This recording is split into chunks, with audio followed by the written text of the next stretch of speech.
Peace to the family. Today, I'm going to speak on a subject that has been trending on the social media apps all over the world, and it's gone viral. But this is a heartfelt rendition of what I know and what I've gained throughout my experience on this planet Earth. It's about the subject of education. It's going to apply to both men and women, but what's been trending is about black men, and they're going to HBCUs, historical black colleges and universities, or even predominantly white institutions.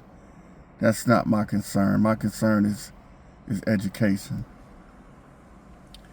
And as always with me, the parameters that I set and what I'm going by is the code by Mr. Neely Fuller. And the area of people activity that we're dealing with is education. Okay, for a long time, education has been pivotal in the life of African Americans, from the struggle of those like W.E.B. Du Bois to go to these higher educational institutes such as Harvard, Cornell, Dartmouth, the Ivy League schools, and to the fundings of the Freedmen Bureau to what would emerge as the historical black colleges and universities, such as Tennessee Normal, Tennessee A&I, Tennessee State University, such as Morehouse College, Spelman College, Clark College, Clark Atlanta University, Kentucky State.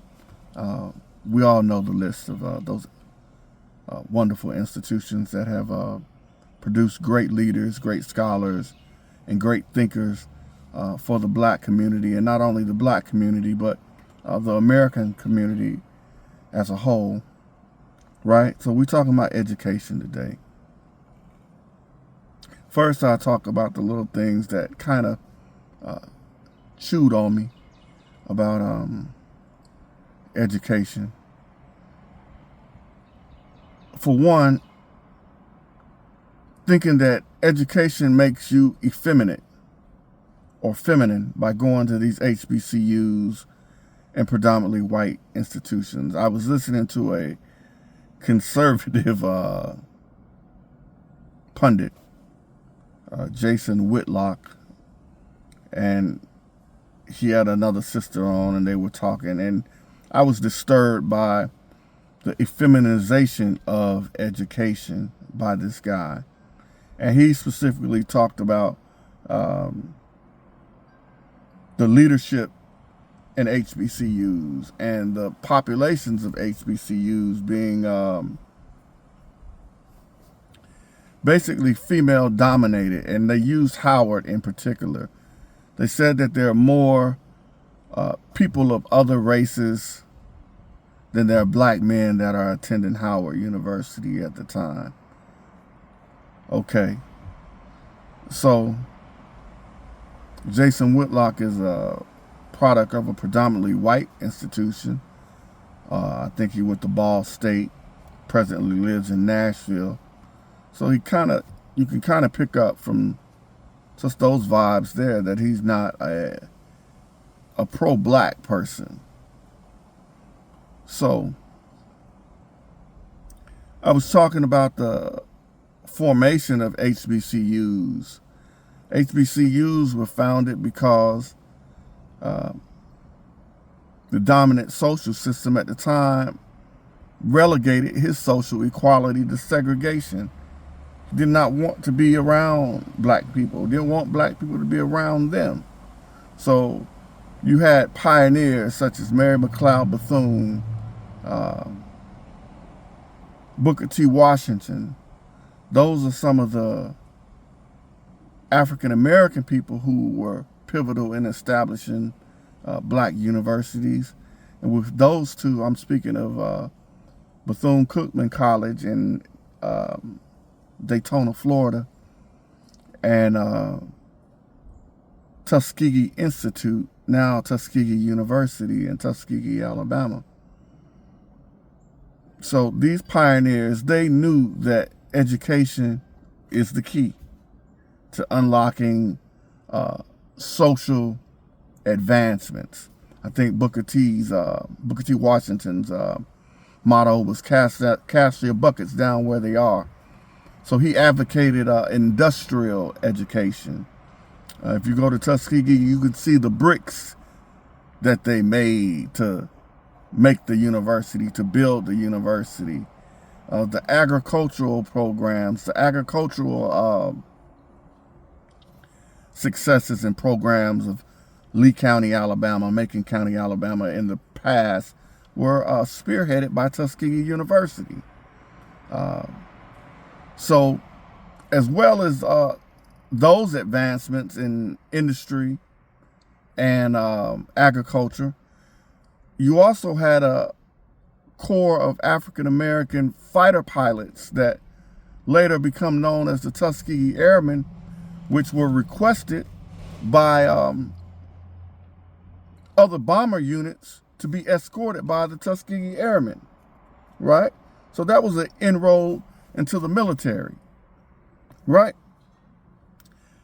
So if you look at today's landscape, what do you have?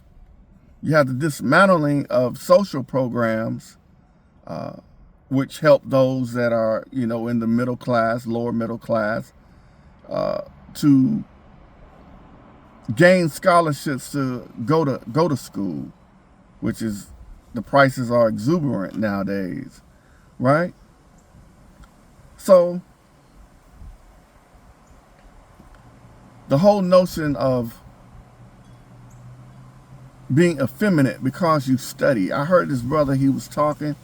He appeared to be a fairly intelligent brother. He was, somewhat articulate. But he said he didn't like to read books. I knew that was a product of his age group. With the advent of social media, and even before then, it was the...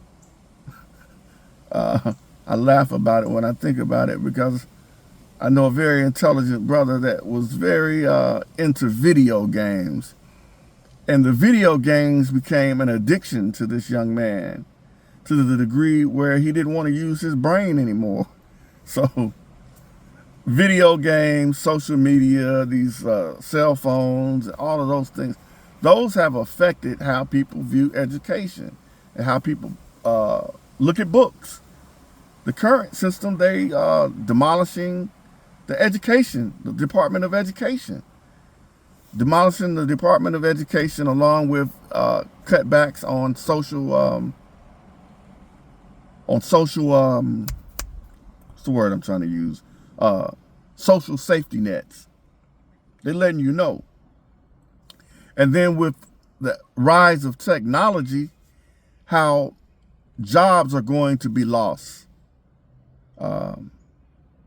In the sense of jobs that already been sent abroad, the call centers, a lot of the factory work has been sent abroad because they can get a lower rate of, they can pay people less money and they get higher income yields by paying people lesser rates, right? I heard some brothers saying, well, all young men aren't cut to go to school. This may be true. And I say it from a sociological point of view.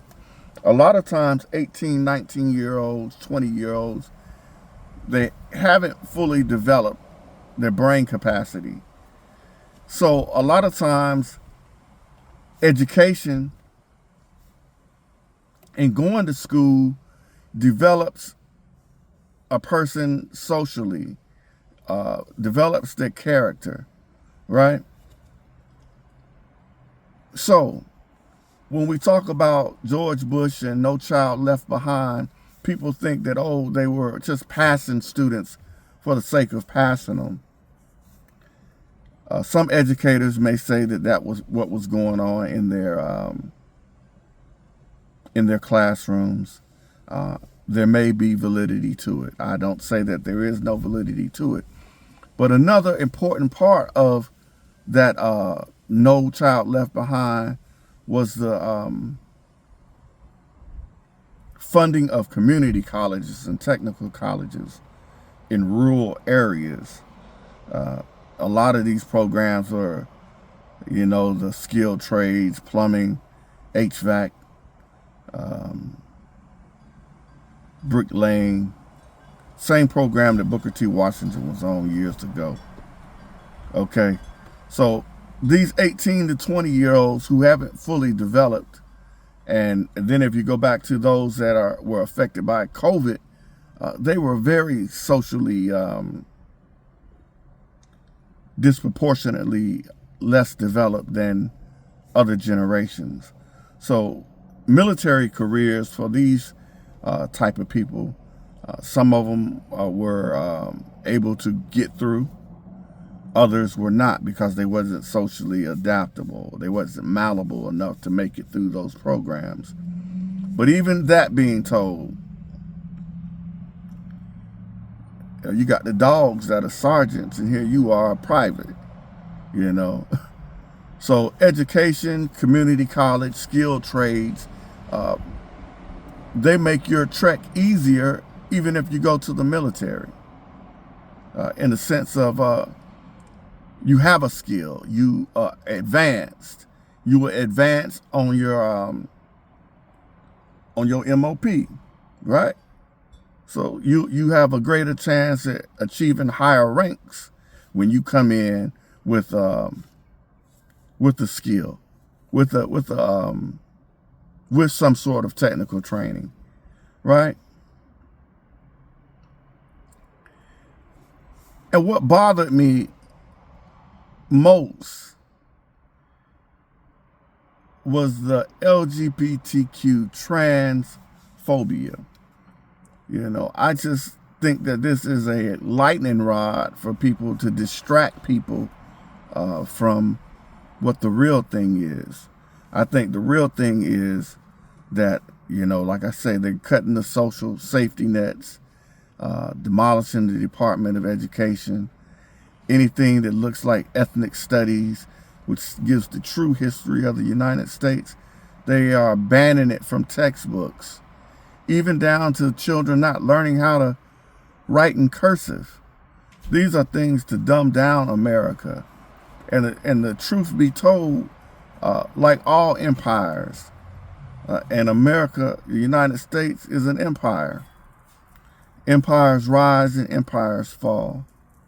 So we're at the point now in the United States where, it's falling. It's falling in the sense of it's not world dominant anymore.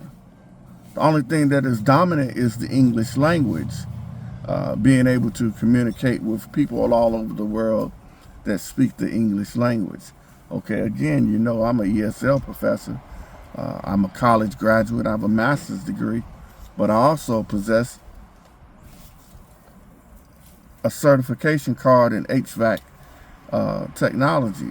This is mainstream engineering technician. This is my EPA card. I grew up the son of a union plumber, Plumbers Local 136, Evansville, Indiana. World's largest working pipe wrench used to be housed there. So I was acculturated into a union family in a Midwest environment, later coming to the South, right? But the value of education and technical training and skilled trades was always in me. It was never latent in me. And even when I was in university and even in graduate school, to make money, I worked with plumbers. I worked with HVAC cats. I worked with my hands, which saves me money. I tell people say, well, why don't you get into buying real estate? and all of those things. I'm a little bit older. I got some health issues now. And, you know, I'm able to do mechanical things and technical things. So I don't think that my education made me effeminate. And I don't think that you have to be masculine to do skilled trades, right? When I was in my HVAC program, there were women in my HVAC program. Basically, they were Latin American women that were coming from, you know, I think the sisters was from Venezuela. Some of them were from Mexico. But these women were in the skilled trades programs as well.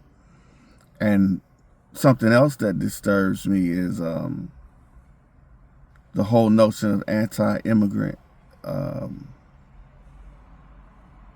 fervor, as if immigrants are taking jobs away from Americans. I don't believe that's true.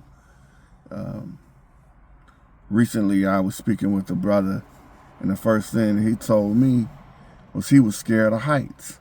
I say, so that takes you away from anything that you got to get on a ladder for. You know, I responded to him. I'm scared of not being able to provide for my family. So I think the drive for me to get on a ladder and lose my fear of heights is greater than the fear of heights itself. But I remember my father always telling me, man, that they can never take education away from you. Once you get education, they can never take it away from you. And even with education, you understand civics. This is one class that they're taking out of high school and colleges. They taking out how the American government works, how your system of jurisprudence works. So you fall victim to not knowing how to maneuver in another area of people activity, politics. We'll talk about politics another day, but I wanted to get in here and talk about education and put my vote in to education. Higher education is a good thing. People do a cost analysis to it about student loans, this, that, and the third. But socially, university, community college, skilled trades positions, and academies can help a youth. Education is always good for a person. So with that, you know, I put my vote in for education. Education being a key to unlocking many avenues for you. Nothing against military life, nothing against never going to college, nothing against any of that. But to denigrate the value of education, I think that's part of a psyop. If they didn't want you to have education, they would not prevent it, you know, in terms of dismantling the Department of Education, the high prices of education, the rigors of being accepted to these institutions, such as, you know, they talk about affirmative action and DEI, but you never hear them talking about legacy programs where, you know, people are allowed to go to different universities, having less qualification of others based on the fact that they may have had a parent or a grandparent go to this university or to this college, and that them being a legacy in it.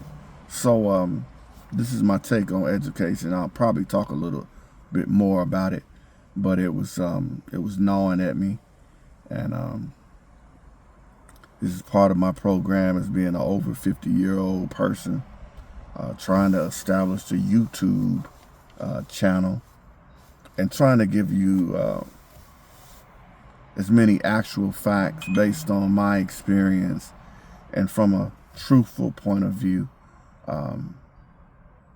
Again, with me, if you spend a day without learning something, well, you lost a day of living that you can never get back. So I hope this video finds you in the best of life, strength, and health. Pray all is well on your side of things. If you find value in anything that I do or I say, give me a little support by liking and subscribing to my channel. With that, I say peace and have a wonderful, wonderful experience.